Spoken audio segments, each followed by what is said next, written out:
Hello and welcome to the J.Gray Report. Grand Theft Auto Online has been running for a solid 7 years. It is the online multiplayer sandbox component to the most successful piece of media to date. So I figured, why not check it out? See what this crazy world had to offer. Now, this is the first time that I played the game ever since it was a buggy mess on release day, October 1st, 2013. Now there are a number of wonderful guides on YouTube and Reddit, and so many content updates, the game has changed dramatically. The heart of the gameplay loop is a grind fest, but it's not a waste of time if you enjoyed the time you wasted. Sort of. Here are some tips. The criminal starter pack is crucial to get up and going. Open that up in the menu first, read through it, and unlock all of the properties as soon as you can. Save your money. Don't upgrade the properties yet until you have your business, and you're going to want to build that business. But first, unlock all your apartments and garages and your MC Club, all the ones marked with the dollar symbol that shows that it's free. Then, unlock all your vehicles. That way you have garage spaces and the motorcycle club space to store your vehicles.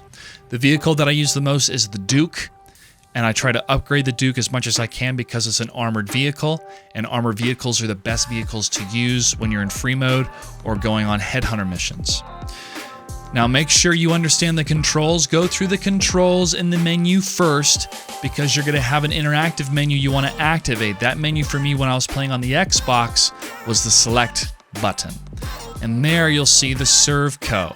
That's how you become a VIP. Now you have to own a business in order to become a VIP, which is why you want to own that office business. The VIP gives you a number of perks. You can drop ammo. You can rent a helicopter for all that costs money. You can also have a helicopter come pick you up. But you can do specific missions, and the best two missions to use on rotation is the Headhunter and Sightseer missions. Now here was my gameplay loop. First off, I'd open up the interactive menu, Serve Co, become a VIP. Then I'd make sure that I had my micro SMG, which was fully stocked with ammo and the best armor I could get. Then I'd get into my Duke and activate a headhunter mission. I would go kill the targets. Remember, you don't have to kill all of the bad guys, just the one with the target. And it would be really easy to just run up in your Duke, headshot through the window, and get out of there. Then after I'd accomplished the headhunter mission, I would activate Pegasus to spawn a Frogger helicopter, then drive to the helicopter, and during that time the clock is ticking down for you to be able to activate the Sightseer mission. By the time you get to the helicopter, it's been maybe 2 minutes, 3 minutes, maybe less. But then you can activate Sightseer in the helicopter and get around the map way faster and pick up those Sightseer objects. And you'll make between $40,000 to $60,000 by doing those two missions back to back. Afterwards, I'd run a quick job, try to use the double RP and cash missions that were available. And I'd do 1 to 2 rounds, depending if I was on a winning streak or enjoying the team that I was with. And then bam, repeat. Go back into free mode, activate Headhunter, get in your Duke, and then keep going through that gameplay loop. You can do missions for fun. You can try some heists. Heists are a big time sink sometimes, and if you have people that are just not competent, you keep dying over and over again. But when playing solo, that was the best gameplay loop that I found. And if you can make some friends, you'll make some friends. I've been playing on the Xbox One X because that's what I have set up on my big screen and the system my friend plays on as well. But listen to this. This is on the official Grand Theft Auto 5 Newswire from Rockstar Games. Here's the title: Grand Theft Auto 5 coming to new generation consoles in 2021, expanded and enhanced with new features and content. As recently revealed at Sony's PlayStation 5 digital event, the adventures of Michael, Franklin, and Trevor are coming to a new generation of consoles. Okay, that's the single-player campaign, including PlayStation 5 in the second half of 2021.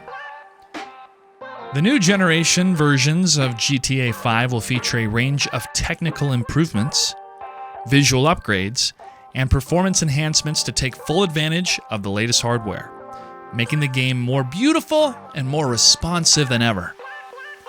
And for the massive and vibrant community of Grand Theft Auto Online players worldwide, the journey through the ever-evolving shared world of GTA Online will continue on to the new generation with more new updates.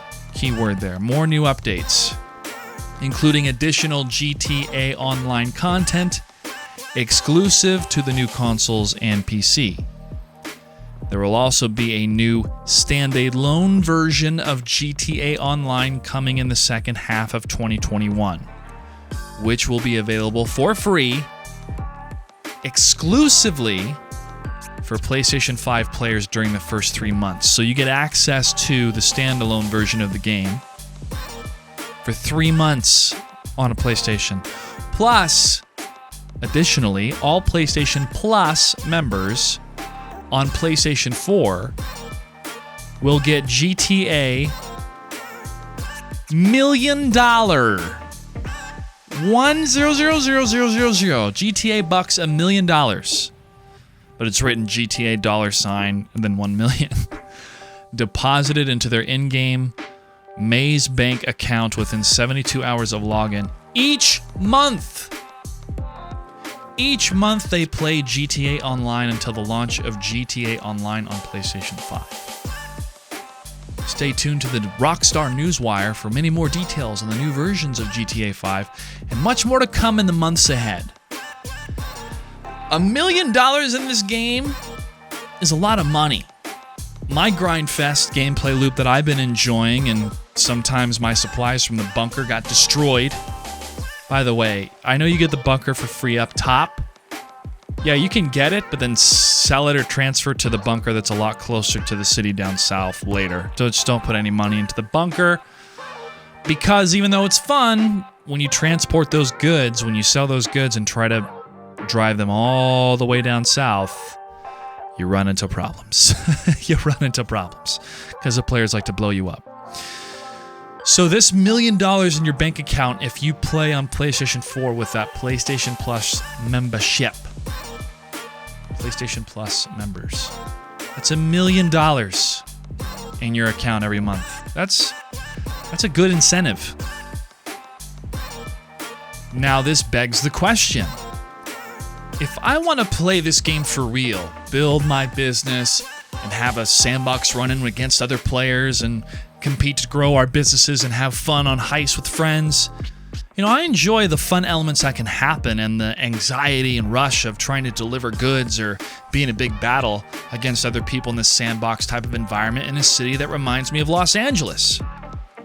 But the gap feels wide compared to people that have really good weapons or vehicles, and the engine feels clunky. The game engine feels clunky.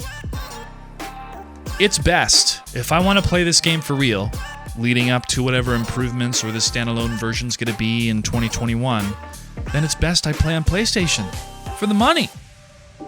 But I still have my copy on Xbox to play with friends. And another reason I wish they had cross-play and this type of incentive just to play on the PlayStation, it's almost like, turning the knife against all the other customers. But this is what PlayStation's been doing for a while. They've been playing this exclusivity game because they've had the money to do it. So what are your thoughts? Does this hurt the customer in the long run? Or is the writing on the wall? The console experience for the upcoming generation is PlayStation. Leave your comments down below. You know what to do. I'll see you next week.